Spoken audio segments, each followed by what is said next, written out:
Saudações, colegas do curso de jogos da PUC Minas, professor Laerte e curiosos que estejam assistindo esse vídeo.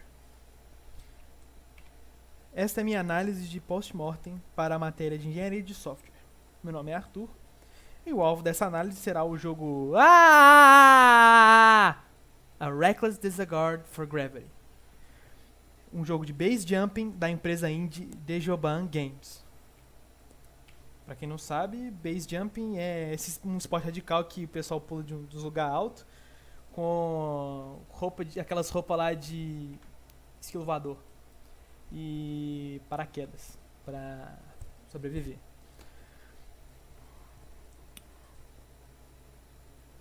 Essa análise foi feita a partir da leitura dos documentos de post-mortem do jogo, redigido pelos próprios criadores do jogo, e da pesquisa RDO Days Gone, a Survey on Actual Software Engineering Processes in Video Game Industry, que buscou analisar as metodologias de produção de 20 jogos, incluindo este em questão.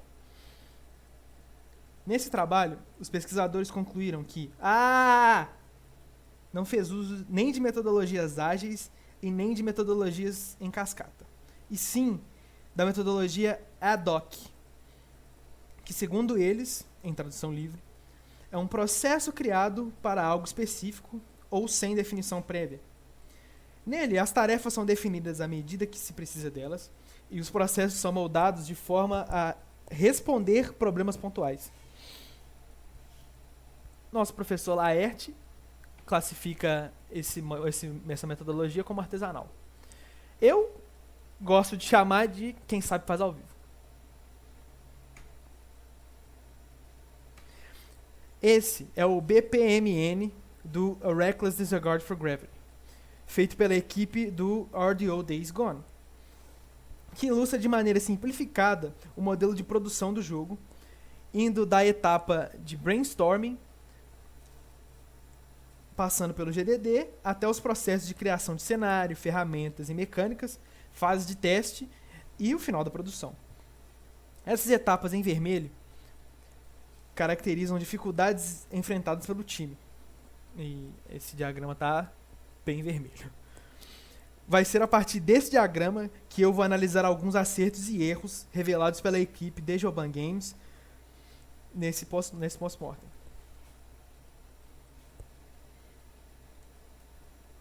O processo de criação de cenários para esse jogo funcionava da seguinte maneira.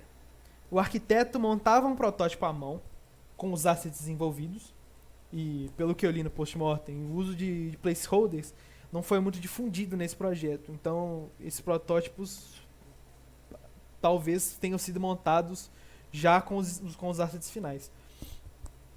Daí esse protótipo era repassado para o time de level design, que avaliava e acrescentava o que eles julgavam necessário, e essa segunda versão voltava para o arquiteto, para mais uma fase de avaliação e incremento.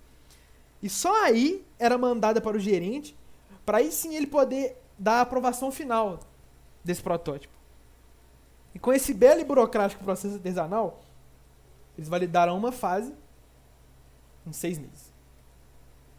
Nossa, mas já começou com o que fizeram de errado? Espera aí que eles vão fazer isso funcionar. A partir disso, eles optaram por desenvolver e adotar ferramentas de criação automatizadas. O exemplo que eles deram foi uma ferramenta que gerava os obstáculos seguindo a trajetória de um desenvolvedor. Isso é, o personagem ia caindo em um espaço vazio e o desenvolvedor controlava o personagem, fazendo manobras, curvas, pirocóptero, essas coisas loucas. E daí essa ferramenta preenchia o cenário de acordo com esse caminho traçado pelo desenvolvedor, colocando coletáveis, power-ups, obstáculos e etc.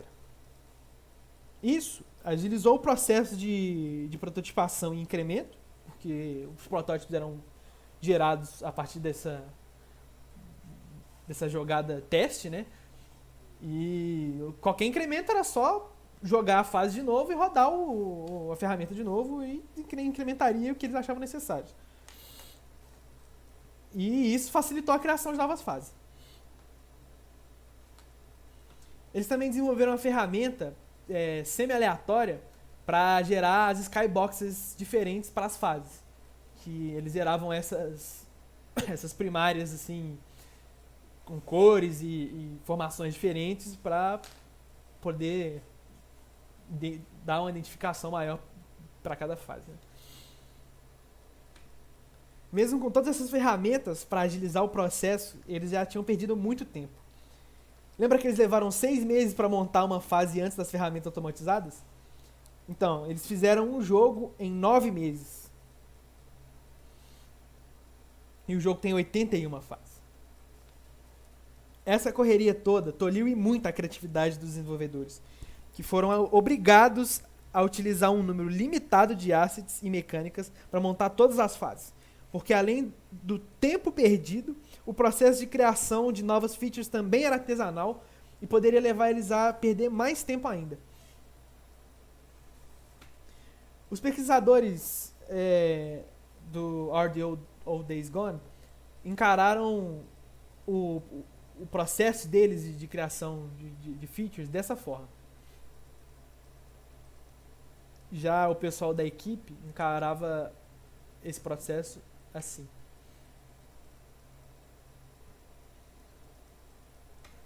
Fazia-se um protótipo, descartava.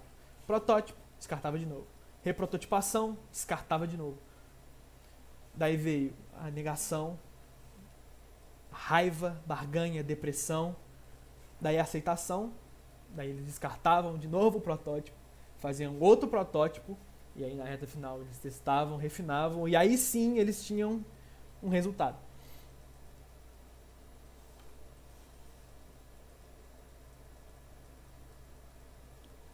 Dessa forma, a equipe teve que tirar leite de pedra para montar 81 fases no espaço de tempo curto, onde praticamente não há introdução de novas mecânicas, passando por essa linha de montagem artesanal e praticamente uma tortura, né? Outra falha assumida do time foi a burocracia de se implementar uma nova feature. Mesmo depois que a ideia passava por todo esse processo de aprovação, a implementação de até algo simples como um asset, como eles citam no pós-mortem deles, um exemplo de um asset de um ventilador, para servir como obstáculo, né? Que as hélices giram e o jogador tem que passar entre as hélices. Até algo simples como um asset assim, obrigatoriamente tinha que passar por uma pessoa, que no caso era o gerente do projeto, ou o presidente da empresa, e só ele podia fazer esses ajustes de incremento, né, pro projeto. E daí a gente tem uma gama de funcionários ali que clama, mas não tem a autonomia que deveriam ter. E da forma com que eles colocam ali no post-mortem, faltou empoderar os outros funcionários. Mais um ponto que o time admitiu falha foi na fase de testes. E essa falha pode ser dividida em 2 partes. A primeira foi a falta de testes, principalmente o teste da demo, que foi feita aos 45 segundos do tempo, quando o time, que já estava exausto, montou a demo e não testou, resultando numa demo chata e desinteressante, realmente entediante, o que pode ter custado a venda de várias cópias do jogo. Em segundo, o mau aproveitamento dos testes feitos com o produto. O time relata que tiveram dificuldades em captar as informações implícitas que as cobaias davam, por exemplo, as partes em que os jogadores não tinham muito interesse. Ou seja, as partes que eles não tinham muito envolvimento, as fases que os jogadores passavam rapidamente e não tinham interesse de voltar, e essas coisas assim, que são fases ruins em potencial. E a esse tipo de risco, os desenvolvedores não deram atenção. O que resultou num jogo com fases chatas, no final das contas. Ao ler o pós-mortem de A Reckless Disregard for Gravity, Sem dúvida, a prática mais proveitosa do time foi a do brainstorm. 3 dos 5 acertos discutidos no documento foram completamente baseados em ideias novas e criativas que vieram desse processo. O primeiro, como a equipe nomeou, é o marketing é igual a game design, que é igual a marketing. Eles buscaram fazer, desde o princípio, um produto que não só ganhasse o cliente por si, só pelas mecânicas e pelo gameplay, como também fosse um produto que instigasse o jogador a recomendar esse jogo para os amigos dele ou para outras pessoas que também são jogadores. E em sessões de brainstorm, o time procurou ideias que os interessassem não só como produtores, mas como também jogadores, que conseguissem ganhar esse efeito. Esses brainstorms os levaram a desenvolver uma mecânica sólida bem cedo e também algumas formas de potencializar essa mecânica. O time tentou manter as ideias bem fora da caixa e fazer o que eles julgavam ser maneiro. E eu quero dizer esse maneiro com algumas aspas assim. Mas por eu ser avesso ao uso dessa palavra. Como fazer fases coloridas e chamativas assim, né? Dessa forma, ou como a gente viu na ferramenta deles de geração de skyboxes, mimetizando os gabinetes festivos de arcades, e também tem um sistema de pontuação baseado em expressões gestuais, como um joinha para os fãs, nesse caso aí é essa animação que dá quando ele exprime esse gesto, ou um gesto obsceno para alguém que eu acho que esteja protestando base jumping. Eu não entendi muito bem o uso da palavra protester aqui nesse caso. E também o uso de uma latem spray para você grafitar os prédios à medida que você vai caindo ali em queda livre. Não. O terceiro acerto relacionado aos brainstorms é o comunicado de imprensa feito para esse projeto. Por serem uma empresa indie, é de se esperar que eles normalmente não tivessem muita cobertura midiática.